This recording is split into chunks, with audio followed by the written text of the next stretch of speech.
Once upon a time, in a kingdom named Sonajuri, there was a beautiful princess named Taya. She was quite peculiarly lively, always climbing trees, chatting with birds, and wandering through the kingdom's flower gardens. However, she was very stubborn and refused to listen to anyone's advice. The people of the kingdom often said, "One day, Princess Taya will find herself in trouble."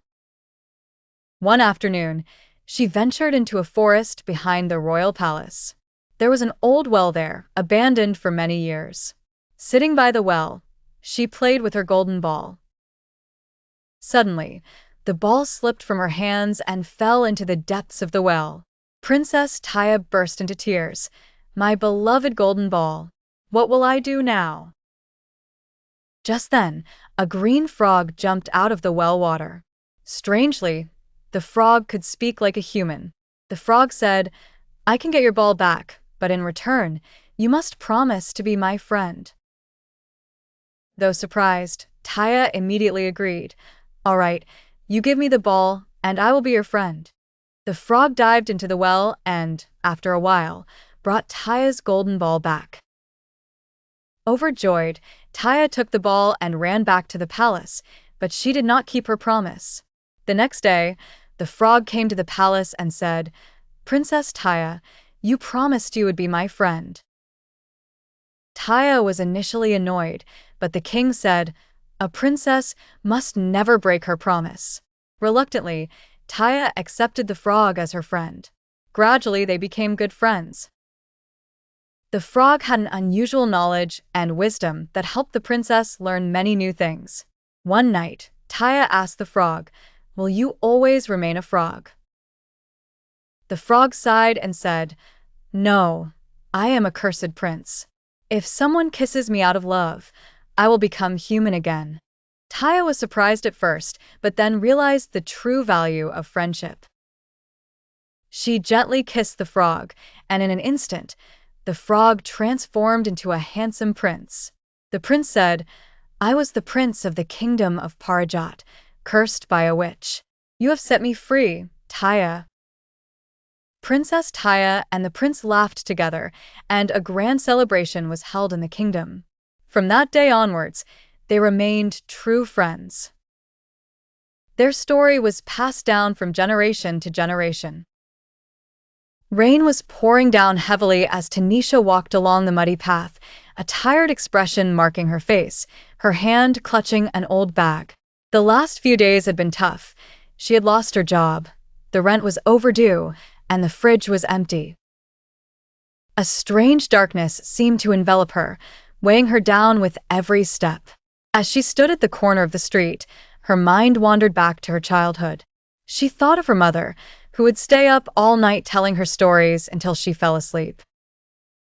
Her mother would gently place a damp cloth on her forehead when she was sick and hold her hand before an exam, saying, "You can do this, my child. I give you my blessings." Her mother was her strength, her courage, and yet, today, her mother was no more. A few years earlier, her mother had passed away after a prolonged illness. With a heavy sigh, Tanisha made her way back home. The moment she opened the door, she felt an aching emptiness echo through the room. Her mother's photo hung on the wall, her gaze ever gentle, watching over her. Sitting in front of the picture, Tanisha whispered, "Mother, I can't do this anymore. I'm losing from all sides." And then, as if carried by the wind, her mother's voice seemed to whisper back, "Did you come into this world to give up? Remember, I am always with you. Stand up, my child, and try again." Wiping her tears, Tanisha stood up. Would she forget the lessons her mother had taught her? No, she would not give up. She would start again, and however many times she fell, she would rise. Because a mother is not just a person, she is a force, a refuge, an endless well of love. In the mysterious land of mirrors lived a remarkable maiden, Aina Kumari. Her body was transparent like glass, and her eyes shone brilliantly like deep blue waters. She was no ordinary girl. The transparency of her body reflected the true form of anyone who stood before her. Everyone in the kingdom knew that before Ina Kumari, no one could keep their truth hidden. Those with pure hearts saw their beautiful forms, but those with darkness lurking within would see their terrifying form in the mirror and tremble in fright. Hence, many feared her and avoided her. But one day, a daring girl named Sahasini set out in search of Ina Kumari. She had heard of Ina Kumari's powers and wanted to know, who was she really? What would her true form look like in the mirror? She traveled the path through the deep forest, where the moonlight reflected on the leaves of the trees. Suddenly, she heard the whispers of the wind, as if the trees were warning her. But Sahasini did not stop. After walking a long distance, she reached near a water stream, where Ina Kumari stood, moonlight reflecting off her transparent glass-like body, as if she herself was a living mirror.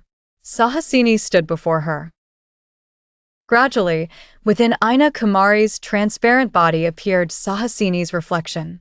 Sahasini held her breath and watched. Her reflection was not normal. She saw massive wings. They were silvery blue, as if a piece of the night sky. Her eyes, too, became bright, as if reflecting an ancient magic. Ina Kumari smiled softly and said, "You are the daughter of a lost star that fell to this earth. Your power was waiting to awaken. Now you know, you are not just an ordinary girl. You are a mysterious fairy lost among humans." Sahasini gazed in awe. All this time, she thought she was just an ordinary girl, but Ina Kumari's mirror revealed her true self. Now she had to decide her path. Would she stay in the human world or return to the lost realm of stars?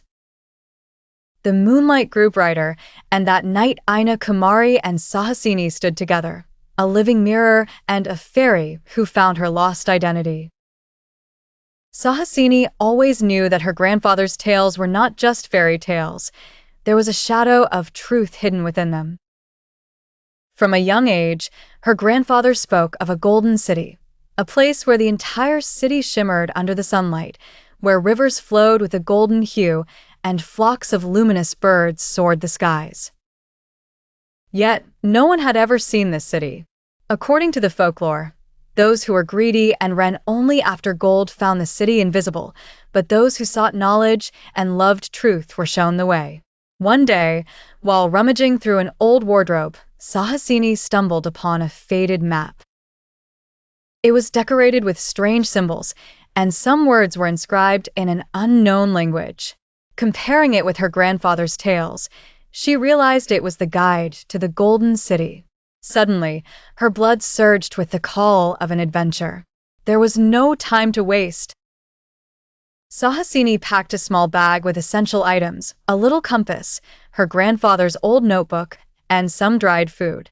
Alone, she set off into the unknown. Her first obstacle was a dense forest. Surrounded by tall trees, the sunlight barely reached through the canopy. Strange noises occasionally surfaced, as if someone was following her. One night, resting under a tree, a huge shadow loomed over her. Sahasini was startled but remained calm. The shadow slowly took a human form and said in a deep voice, "What do you seek here?" Sahasini replied, "Truth." The shadow laughed and vanished, leaving behind an old golden key at her feet. At the end of the forest was a magnificent waterfall that created a stunning view with a colorful sunlight. Sahasini knew that beyond the waterfall was the entrance to the city. Grasping the key, she waded beneath the waterfall. Embedded in the rock was a door with a small keyhole. As soon as she inserted the key, the door opened, revealing a dreamland ahead. As she stepped into the city, Sahasini was mesmerized. Every building was made of gold. The streets glimmered, and a sweet melody floated in the air. Inhabitants' eyes reflected a mysterious peace, as if they had been guardians of a profound truth for ages. An elderly man approached her, saying, "You could reach here because your heart isn't greedy. But do you truly know the value of this city?" Sahasini said, I wish to know. The old man smiled and led her to the center of the city, where a massive, radiant stone stood. This is the Stone of Wisdom. It imparts knowledge only to those who are true seekers of wisdom. But once you learn from it, you must return to the world and spread its light. Sahasini realized that this city was not a treasure trove, but a repository of wisdom. Here, people learned and returned to spread the truth's light. Would she stay there, or return to share this knowledge with the world? She took a moment to decide, then calmly said, I will return, but I will carry this light in my heart. The old man nodded, smiled, and a flock of golden birds soared through the sky, ushering in messages of a new dawn. Ramazuddin was the richest merchant in the city. His house was like a palace, filled with treasures of gold and silver. But his heart was hard, filled with arrogance. Whenever he saw poor people, he looked down on them, and he would get annoyed at any request for help. One day, a poor old beggar came in front of his house and said, Sir, may Allah increase your wealth. Please help me a little. Ramazuddin laughed and said, Do I run a business to give to beggars? Go away from my sight. The beggar smiled gently and said, Father, pride does not last. One day you will understand. Ramazuddin scoffed at the beggar's words and walked away. But it didn't take long for the wheel of fortune to turn. Within a few months, his business suffered a huge loss. He fell into the trap of a massive transaction and lost all his wealth. Those who once stood by him, praising him, all turned away. The man who was once the center of attention among thousands was now sitting on the street, destitute. One day, while sitting by the road in hunger, a man suddenly came up to him and offered him food. Ramazuddin was astonished to see. This was the same poor beggar. The beggar said in a calm voice, Father, do you understand now? Pride never lasts. A fall will come one day. Ramazuddin tried to hide his tears, but he couldn't. From that day on, he changed, becoming humble. He realized that wealth is not the true treasure. It is the love and humility of people that are the real riches. In the prosperous kingdom of Chandradweep, a frightening epidemic swept the land. Hundreds of people succumbed to the illness, and no medicine seemed effective. The royal court was engulfed in concern when the elderly royal physician spoke. Only the sunflower can cure this disease, but it blooms in the forest of death, entering which is certain doom. The king was deeply worried, but at that moment, Princess Syra stepped forward. I'll go. My hair is not just my beauty, it's my strength. I will save my kingdom. Cyrus set out alone towards the forest. The further she ventured, the denser the darkness became. Suddenly, she lost her way, surrounded by towering trees cloaked in thick mist. The first obstacle appeared, a magical door. In front stood a massive door without a handle, inscribed with words on stone. If you seek the true path, find it with your own light. Syra understood that this was no ordinary door. She closed her eyes, and her hair began to flutter in the wind. As her golden light touched the door, it swung open. Within the darkness, a bright path emerged, and she moved forward. Ahead lay a black river, its water thick like smoke. There was no boat, no bridge. Just then, a voice echoed in the air. Only the pure-hearted can cross this river. Cyrus stepped forward fearlessly. Miraculously, as her hair's light touched the water, the river parted, forming a golden path. She crossed it and moved on. Finally, she reached the sunflower tree. Suddenly darkness engulfed her, and the dark sorcerer, a terrifying magician, appeared. Princess, the sunflower is bound by my curse. To take it, you must defeat me. He hurled a flaming ball at her, but Syra was unafraid. She let her hair flow through the air, and immediately, golden light burst forth, shattering the sorcerer's curse. He dissolved into dust. With the curse broken, New buds sprouted on the once dead tree, and within moments, a radiant sunflower blossomed. As Syra took the flower in her hands, it gleamed as if it was waiting just for her. Syra returned to the kingdom, and medicine was made from the sunflower. The people were healed and well again. The king, with tears in his eyes, said, "Your beauty is not only in your hair, but in your courage and confidence." From that day, everyone knew true strength lies not in appearances, but in the heart. In ancient times, deep beneath the ocean, there was a mysterious island known as the Blue Isle. It was said that on this island lay a precious blue gem that granted immense power to its holder. Protecting this gem were three mermaids, Ayersha, Malina, and Syra. Yet this gem was not easy to claim. Only someone brave and pure of heart could harness its power. In a distant kingdom lived a fearless girl named Nishi.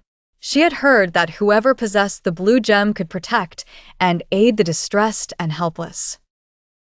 Determined, she embarked on a quest to find this gem.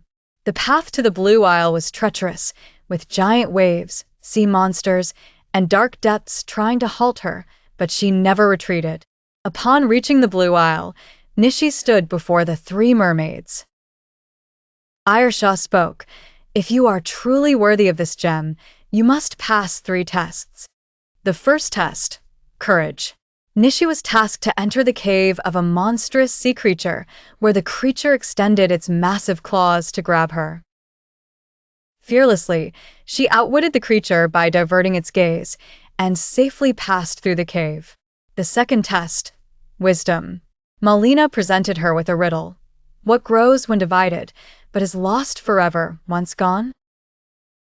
Once upon a time, in a distant and mystical land, there lived a courageous princess named Florin. Her realm was surrounded by thick forests, towering mountains, and a peculiar river, often shrouded in mist. Lore had it that a lost kingdom hid beneath the river's depths, where a powerful gem lay concealed. To claim it, one must solve an enigmatic code that had baffled scholars for millennia. Florin was known for her bravery, but her greatest adventure began unexpectedly during a walk in her garden. On that day, a mysterious blue bird appeared before her, with eyes glinting with secrets. She asked earnestly, "Do you know the river's secret? I believe something here could safeguard my kingdom." The bird offered no words but signaled with its eyes, indicating she should prepare for a journey. Together, they ventured toward the river. Upon reaching its edge, the bird bestowed a blue gem into her hand, a small, cryptic stone.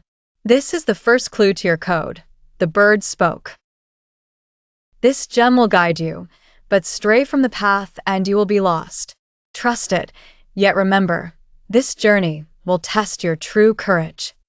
Thus, Princess Florin and the blue bird embarked on a perilous journey. They braved dark forests teeming with unknown entities and mythical creatures intent on blocking their way. Yet with courage and the bird's guidance, Florin pressed forward. They soon discovered an ancient palace, etched with characters from the mysterious code. Solving it would not be simple. It was a puzzle testing her confidence, intelligence, and faith. As Florin wrestled with the code, a sudden storm encircled the palace. Amidst the shadows emerged a sinister presence, an ancient phantom, guardian of the gem for countless ages. "You shall never have this gem. It is mine," declared the phantom. Undeterred, Florin realized the gem's true power lay in her bravery and resolve. She gripped the gem tightly, shutting her eyes, summoning a radiant burst of light. The phantom was obliterated, and the palace's mysteries began to unfold. Ultimately, Florin and the blue bird decoded the riddle and reclaimed the kingdom's lost gem. The greatest twist, however, was the gem's true nature. It was a long-forgotten magic intended to protect and restore the kingdom. Florin realized that the blue bird was, in truth, the spirit of her ancient ancestor, the kingdom's last guardian. The bird's mission was to safeguard the realm and reclaim its lost strength with the aid of a brave princess. And so, Princess Florin and the Blue Bird's adventure concluded, their tale of friendship and valor destined to be recounted through generations. In a quaint little village, there was an unusual kitchen located at the village's edge, where few travelers ventured. The village folks spoke of the kitchen's owner, a mystical chef named Sorma. Sorma was an enigmatic woman, endowed with a peculiar power. Whenever she cooked, it seemed like magic. Her dishes were not just flavorful but carried a hidden strength that imparted an extraordinary peace and vitality to the mind and body.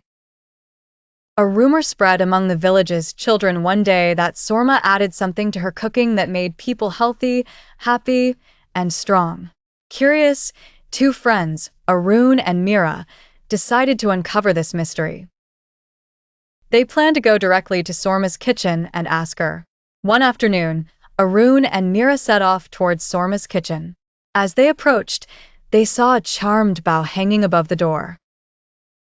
Upon entering, they found Sorma, clad in a blue turban over her golden hair, mixing spices in a large pot. The air around her was filled with a strange light and aroma. "Do you know how your cooking changes our lives?" Mira asked. With a gentle smile, Sorma replied, "Yes, this cooking is more than just food.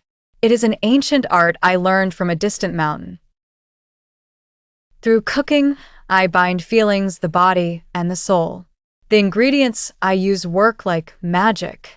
Arun and Mira listened, fascinated. "But how does the cooking become magical?" they asked. Sorma approached them with red peppers, turmeric oil, and a drop of honey. She explained, "First, I understand the power within each ingredient. These chilies have the strength of fire to energize the body. Turmeric is the color of happiness and brings peace to the mind. As for honey, it's a kind of blessing that sweetens and softens the human heart. When these ingredients meld together, it's not just something to eat. It brings new energy and love to one's life," Sorma elucidated. "However, one must keep the mind clear when cooking. Negative thoughts must be kept away as there is a kind of mental strength involved in cooking." Then, Sorma began to make a special dish for them, a unique soup said to awaken spiritual power. While cooking, she chanted, turning each ingredient into magic. The beautifully presented dish brought about a mystical feeling when placed before them. After tasting, they felt a peace and strength. They realized each ingredient in the dish truly had the potential to transform their lives. "It's not merely food, but a lesson," Sorma said. "Every person possesses a kind of strength that can achieve anything, but to awaken that strength, one must maintain a clear heart and give love." Arun and Mira returned home with new knowledge from Sorma. They realized that through cooking, they could alter the mind and body, requiring only love, patience, and true focus. Thus, Sorma's magical cooking spread beyond her village, bringing new light into people's lives. In ancient times, there was a bird in a kingdom, known as the phoenix. This bird was an immortal creature that could be reborn anew over and over again. The phoenix's body was dazzling with radiant gold and blood-red hues, its feathers shimmered, and its eyes burned as bright as fire. The phoenix had a unique power. When near death, it could engulf itself in flames and be born again from the ashes. The people of the kingdom believed that the phoenix was a kind of blessing. Its arrival meant happiness, peace, and prosperity would come to the kingdom, and its rebirth signified a new beginning for them. However, one day, the phoenix mysteriously disappeared. Chaos spread throughout the kingdom, conflicts and sorrows grew among the people. They were despondent, knowing that without the phoenix, peace would not return to their land. A young princess, Aruna, was the only one who knew the true secret of the phoenix. She understood that the bird's true power was not just external, but lay in its spiritual strength. Aruna embarked on a long journey to find the phoenix with the hope of restoring peace to her people.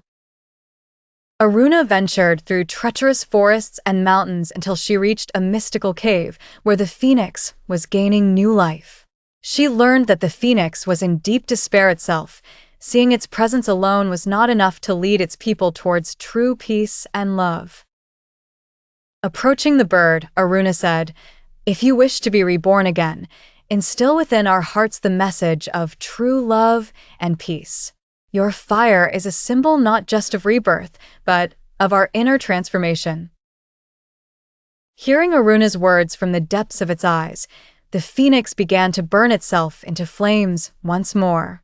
Within the fire, its existence disappeared, but after some time, it was reborn stronger than before. This time, the phoenix returned to bring a new beginning of peace and prosperity in the kingdom. Returning to the kingdom, Aruna shared the phoenix's secret message with all. The people began to show mercy, love, and compassion towards one another, and the kingdom regained its peace and prosperity. The phoenix, a symbol of sacrifice, regeneration, and immortality, left its indelible mark on the kingdom. From its story, the people learned that true peace and strength arise from inner change and spread among all. Once upon a time in a faraway kingdom, there lived a princess named Saira. She was stunningly beautiful, but her laziness was a cause of concern for everyone in the kingdom. Saira would sleep till late, even after the sun rose, wouldn't dress herself, and called upon her maids for even the simplest tasks, like drinking water. The palace staff was in turmoil. No one could manage the princess's laziness. The king realized that if things continued this way, Saira wouldn't be fit to rule the kingdom in the future. So, he announced, "Whoever can rid my daughter of her laziness will be named my successor." The news spread far and wide across the land. Many princes came from distant realms, but none could alleviate Saira's laziness. One day, a clever prince named Aryan arrived. He observed the princess lounging comfortably in her laziness, while the staff hurried to meet her every command. Aryan proposed to the king, "I want to test the princess for a month, on one condition: no one will perform any task for her during this period." The king agreed. On the first day, Saira realized the situation was dire. She wanted food but had to fetch it herself. She struggled with her clothing, finding them tangled and messy. On the second day, she angrily summoned the staff. "Why aren't you doing my chores?" The staff replied with humility, "According to the prince's condition, we cannot assist you, princess." Saira sulked on her throne but couldn't withstand the hunger pangs for long. Gradually, she started preparing her own meals, arranged her hair, and even tidied her own room. Within a week, the princess realized that nothing could be achieved without effort. After a month, the prince returned to the palace. He found that the once lazy princess was gone. Saira was now capable of managing her own affairs and had begun understanding important matters of the kingdom. The prince smiled and said, "This experience is your greatest gift, princess. You've realized that laziness weakens a person, while hard work lifts them in esteem." The princess replied with a smile, "You're right. I've found the true secret of joy in doing my tasks myself." Thereafter, Saira and Aryan ruled the kingdom together. No longer relying on laziness, but on intelligence and diligence. To be successful in life, one must overcome laziness, for without effort, no one can truly become a prince or princess. Once upon a time, in a beautiful kingdom, King Rajendra and Queen Maya reigned. Their only daughter, Radhika, was the most beautiful and beloved princess in the realm. However, she had a fiery temper. Nothing seemed to keep her moods in check. Even the smallest issue would rile her up, and once angry, the kingdom's inhabitants struggled to calm her. Radhika's wrath often left the kingdom's people in fear. One day, the king pondered, "My daughter's temper is harming not only the kingdom, but our family as well. How can she be made calm and well-behaved?" The king summoned Prince Adifir, a man renowned for his wisdom and tranquility, whose simple yet effective methods were praised across many regions. The king told him, "My daughter is very temperamental. Help her to become calm, compassionate, and patient." Adifir arrived at the kingdom and met Radhika for the first time. Initially, Radhika was completely indifferent to his words, but Adifir gradually approached her and said, "Princess, did you know? Anger is like fire. It flares up intensely, but eventually consumes everything around it. Your rage can harm not only you, but the kingdom as well." Radhika laughed and said, "What do you mean? I've been angry since birth. I don't know how to stay calm." Adifir then gave her a simple test. He produced a small piece of paper and a pen, saying, "Whenever you feel anger, write down all your rage and irritation on this paper. Then see how you can calm down." Although surprised at first, Radhika agreed. There was something in Adifir's words that forced her to think. For several days, whenever Radhika felt angry, she wrote down all her feelings on paper. Surprisingly, a sense of peace began to arise within her. She understood that releasing her anger on paper brought a kind of liberation. She thought, "Writing it all down leaves me empty and peaceful. Could I really learn to control my temper?" Radhika began to see herself in a new light. Her moods were no longer filled with relentless anger. Gradually, the kingdom's people too noticed that an unusual peace and calmness had come over the princess. One day, King Rajendra, amazed by Radhika's transformation, said, "My daughter, you've truly changed. The change in your temper brings me immense joy." With a gentle smile, Princess Radhika said, "I've learned that anger never grants power. It is through peace that I can achieve true strength." Thanking Prince Adifir, King Rajendra said, "It is thanks to your advice that my daughter has begun a new life." Radhika's story conveys an important lesson. When our mood or anger overwhelms us, it only destroys our inner peace. True strength lies in controlling our emotions, staying calm, and handling situations with patience. If anyone, like Radhika, can regulate their anger and emotions, they will bring peace not only to their own life but also positively impact those around them. Long ago, nestled amid mountains, rivers, and lush green forests, was a mysterious realm called Celestia. To the ordinary eye, it was nothing more than a fable, but in truth, it was inhabited by a group of magical creatures, colorful unicorns. They were symbols of light and hope, sustained by the power of genuine love and belief. However, entry to this realm was not granted to just anyone. Only those with pure hearts could find their way there, leaving it a mystical legend to most. But one day, a young girl named Elena, enchanted by stories of this place from her grandmother, grew curious. She always believed that magic was not confined to stories but could exist in reality.